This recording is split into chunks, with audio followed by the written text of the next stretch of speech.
주 안에서 사랑합니다. 네, 우리 시온 찬양대의 찬양 우리 하나님께서 기쁘게 받으신 줄로 믿습니다. 오늘 무슨 주일인지를 혹시 알고 계십니까? 옆에 붙어 있죠. 네, 어버이 주일입니다. 네, 어버이 주일은 우리를 기본적으로 낳아주시고 길러주신 부모님의 은혜를 기억하며 감사하는 날입니다.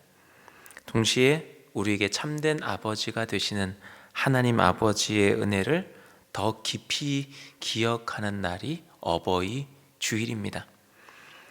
여러분, 부모님께 왜 감사해야 됩니까? 감사할 조건들 너무 많죠. 부모님은 우리에게 살만 주신 분이 아니죠. 하나님을 가르쳐 주신 분들입니다.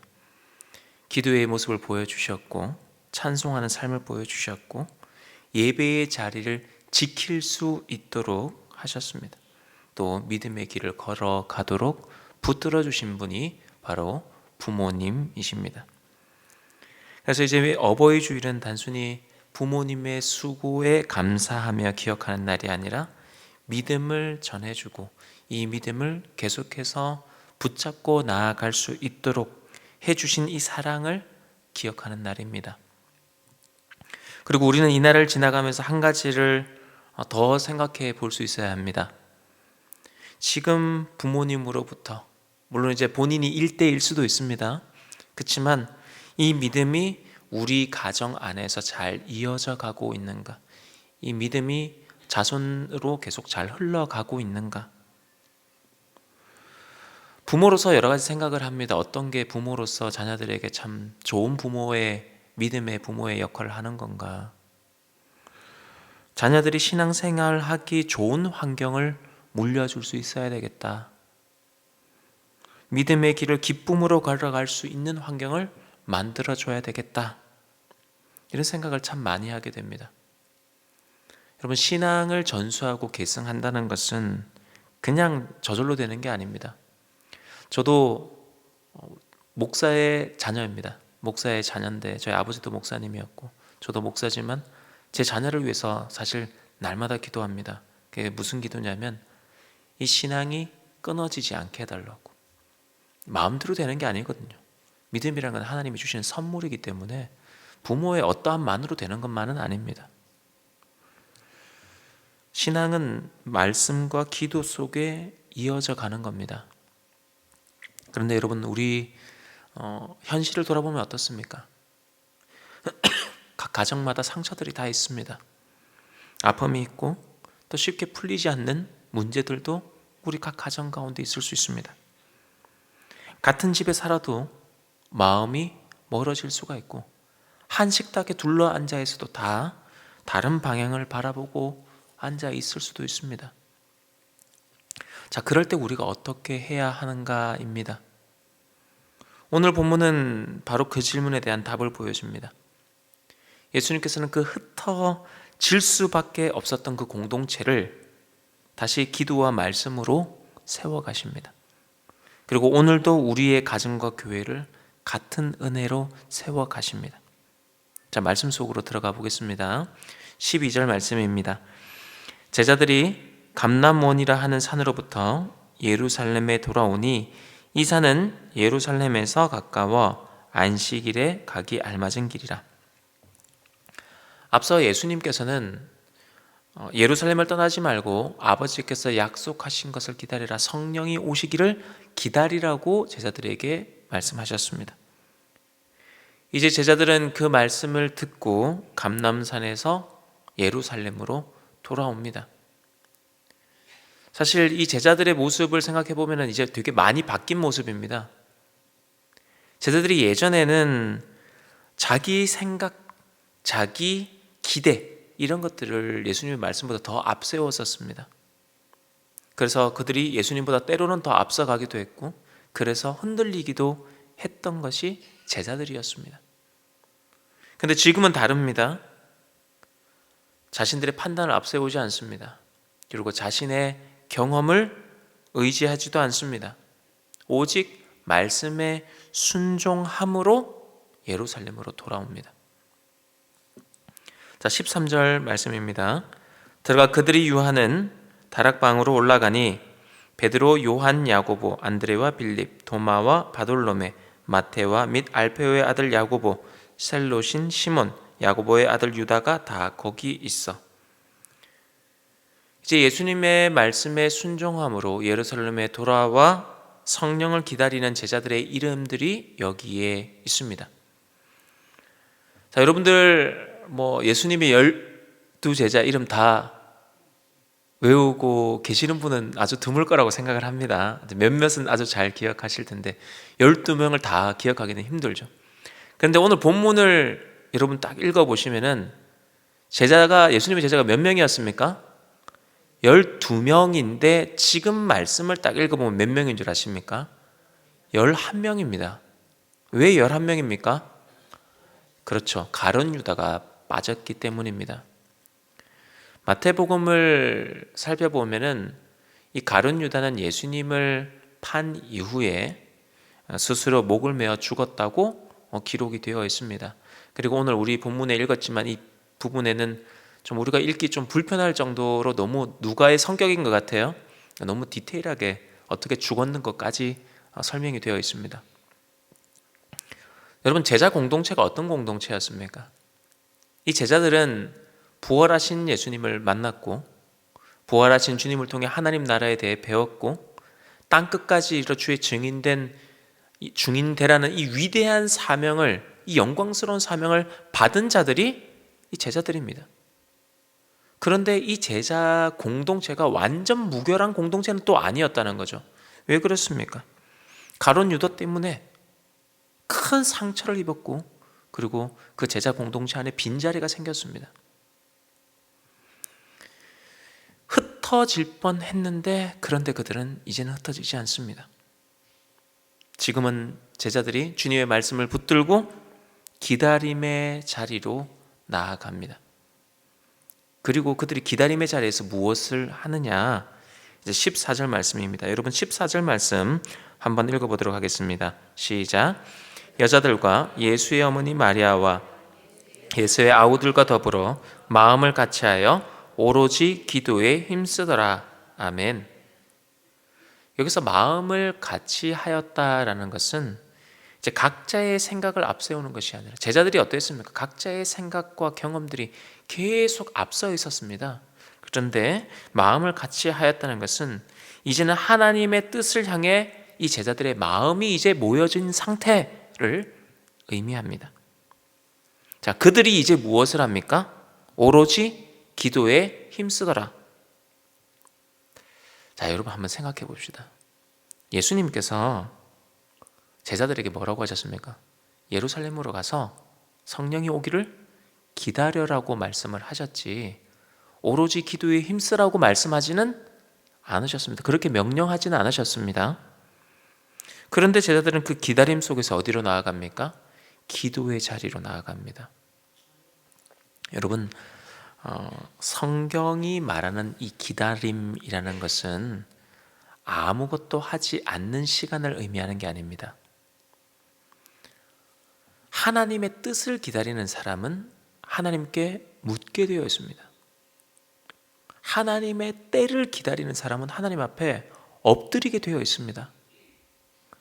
그래서 믿음의 기다림이라는 것은 뭐하고 연결이 되느냐? 결국 기도로 이어지게 되는 겁니다. 우리가 믿음으로 기다리게 되면 결국 우리는 기도의 자리로 나아갈 수밖에 없는 겁니다. 그리고 이 모습을 가장 완벽하게, 완전하게, 온전하게 보여주신 분이 바로 우리의 구주가 되시는 예수 그리스도이십니다. 예수님께서 이 땅에 오신 궁극적 목적이 무엇입니까? 우리를 구원하시기 위함입니다. 그 구원의 절정에 이르렀을 때 무엇이 기다리고 있는 겁니까? 대속의 십자가가 기다리고 있습니다. 예수님께서는 그 대속의 십자가를 앞에 두시고 겟세마네 동산으로 나아가십니다. 그런데 예수님께서 그냥 아무것도 하지 않으시고 기다리신 것이 아니라 기다림 가운데 깊은 기도의 자리로 나아가십니다. 그리고 예수님의 기도가 이어지고 그 기도가 어떻게 마무리가 됩니까? 나의 원대로 마시옵고 아버지의 원대로 하옵소서. 여러분, 기도는 내 뜻을 이루는 시간이 아니라 기다림 가운데 하나님의 뜻에 나를 맞추는 시간이 기도의 시간입니다. 기다림 가운데 하나님의 뜻에 나를 맞추는 시간이 바로 기도입니다. 그래서 믿음의 기다림은 기도를 낳고, 기도는 우리를 하나님의 뜻으로 인도해 갑니다. 하나님께서는 이렇게 제자들을, 그리고 초대교회를 준비시키십니다. 말씀에 순종하게 하시고 함께 기다리게 하시고 그 기다림 속에 기도의 자리로 나아가게 하십니다. 15절 말씀입니다. 모인 무리의 수가 약 120명이나 되더라. 그때에 베드로가 그 형제들 가운데 일어서서 이르되, 누가복음과 사도행전은 누가가 기록을 했다고 말씀을 드렸습니다. 그래서 여기 누가는 지금 얼마나 모였는가? 120명 정도가 모였다라고 이야기를 합니다. 11명의 제자만 있었던 것이 아닙니다. 예수님의 어머니 마리아와 예수님의 아우들만 함께 한 것도 아닙니다. 부활하신 주님의 말씀을 듣고 그것을 붙들고 예루살렘을 떠나지 않고 기다림 가운데 기도의 자리를 지키는 이들이 많았다라는 것을 의미하는 겁니다. 여기에 숫자 비유법이라고, 성경에 보면 이제 나중에 계시록 같은 데 보면 수비법이라고 합니다. 숫자 비유법. 그래서 이 120명을 가리켜서 12 곱하기 10, 12제자 곱하기 10, 그래서 10은 많다. 그래서 120명, 그래서 엄청 많은 숫자, 이런 식으로 얼마든지 비유나 상징으로 풀 수 있습니다. 근데 그게 핵심은 아니기 때문에 그걸 깊이 있게 살펴볼 필요는 없습니다. 그만큼 11명의 제자뿐만 아니라 예수님의 어머니 마리아와 예수님의 아우들뿐만 아니라 많은 사람들이 예수님의 말씀을 붙들고 성령이 오시기를 기다림 가운데 기도하고 있는 이들이 많았다라고 지금 누가는 이야기를 하고 있는 겁니다. 자, 그리고 그때에 언제입니까?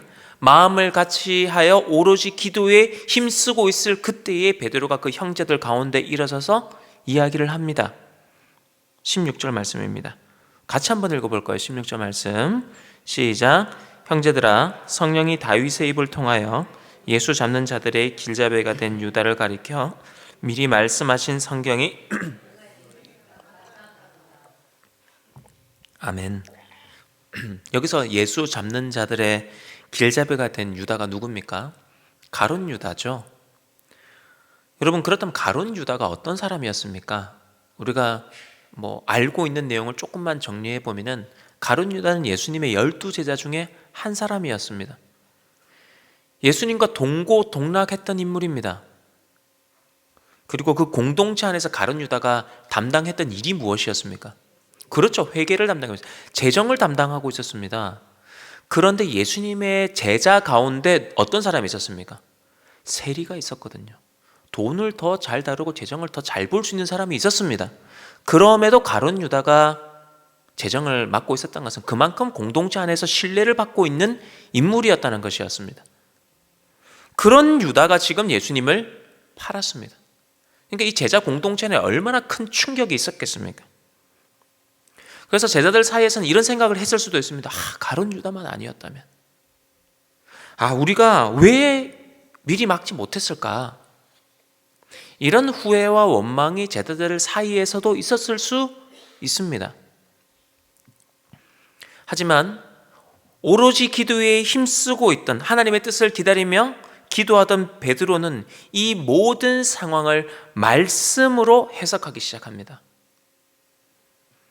거기서 이렇게 얘기합니다. 미리 말씀하신 성경이 응하였다.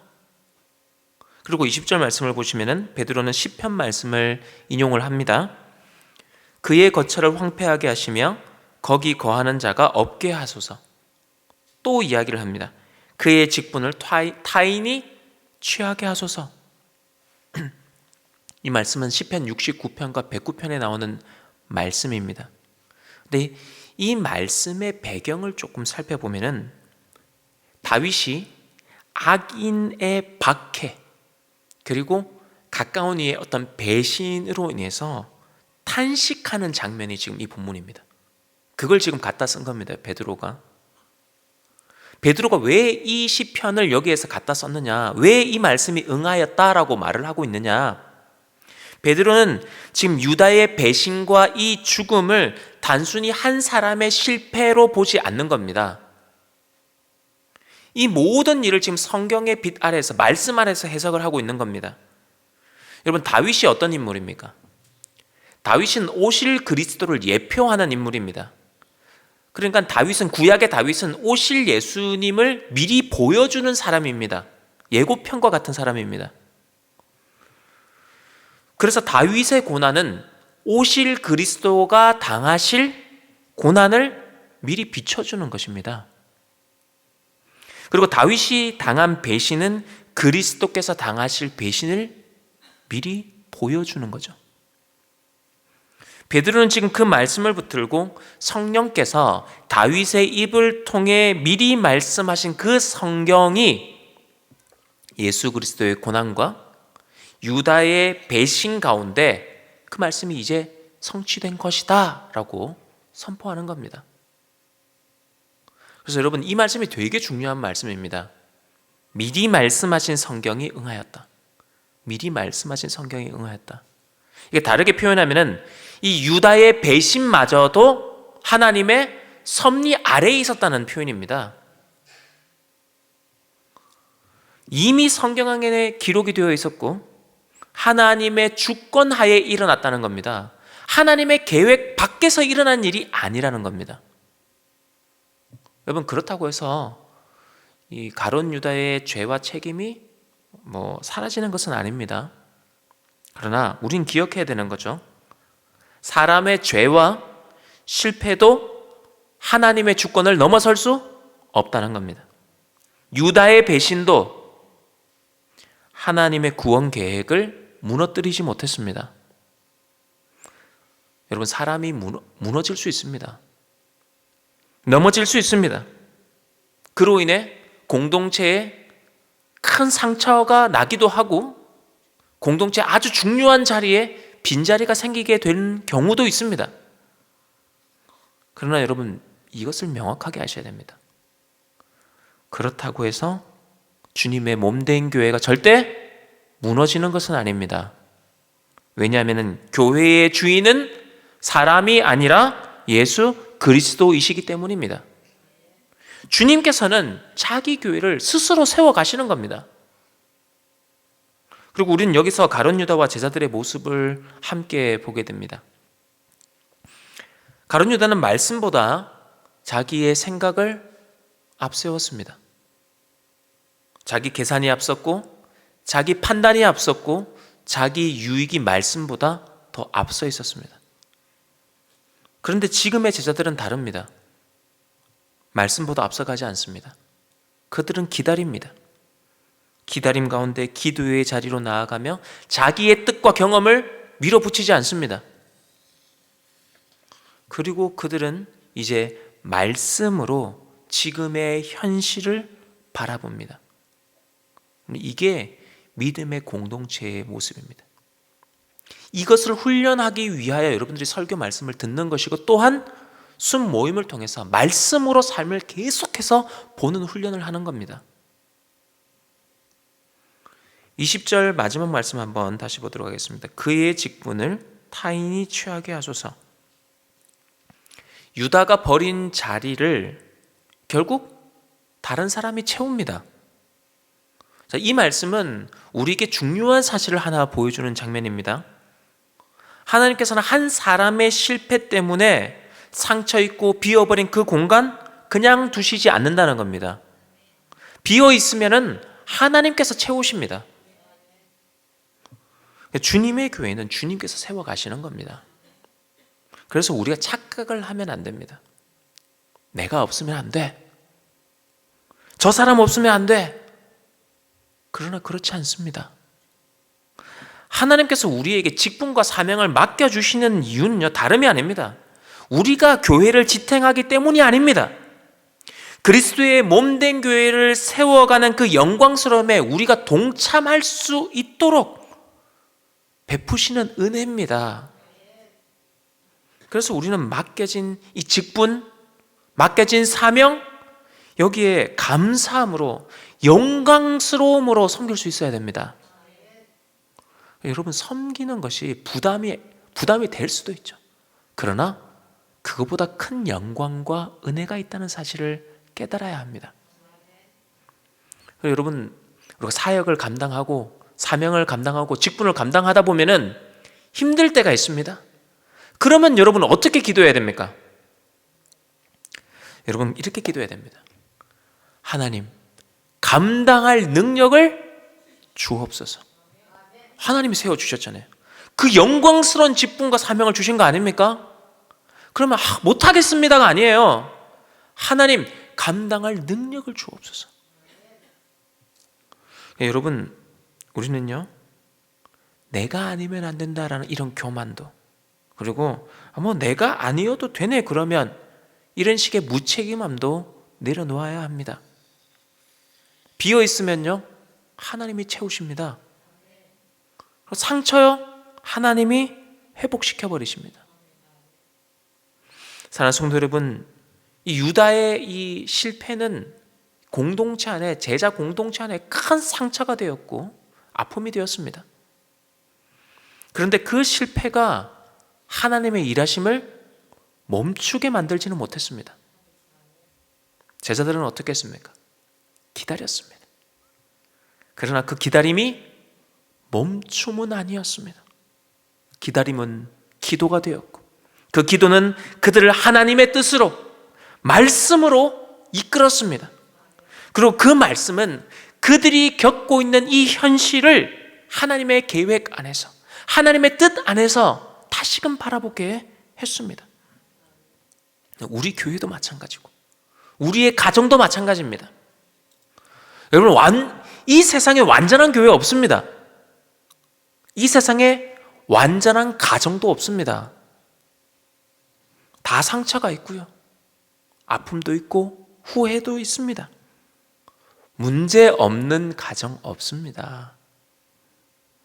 그래도 우리에게 소망이 있습니다. 우리의 교회가 완전하지 않더라도 좀 부족함이 있고 좀 상처도 있고 좀 빈자리가 있어도, 우리의 가정에 그런 아픔과 어려움과 문제가 있어도 우리에게 소망이 있습니다. 그 소망이 무엇입니까? 주님이 우리와 함께 하신다는 것입니다. 그 주님이 우리를 끝까지 붙드신다는 것입니다. 부르신 이가 책임지신다. 여러분, 이게 복음서에서 우리가 계속해서 보았던 것이고 사도행전에서도 보게 되는 말씀입니다. 부르신 이가 책임지시는 겁니다. 그러므로 우리의 기다림은 멈춤이 아니라 기도가 되어야 합니다. 기도 가운데 하나님의 뜻을 구하고 말씀으로 지금의 현실을 다시금 바라볼 수 있어야 합니다. 하나님께서 상처 입은 그 공동체, 거기에 회복을, 빈자리를 채우시고 상처를 회복시키시고 우리의 가정과 우리의 교회를 다시 세워 가실 것입니다. 그렇게 기도와 말씀으로 세워져가는 우리 가정과 우리 과천 약수교회가 되기를 주의 이름으로 축복합니다.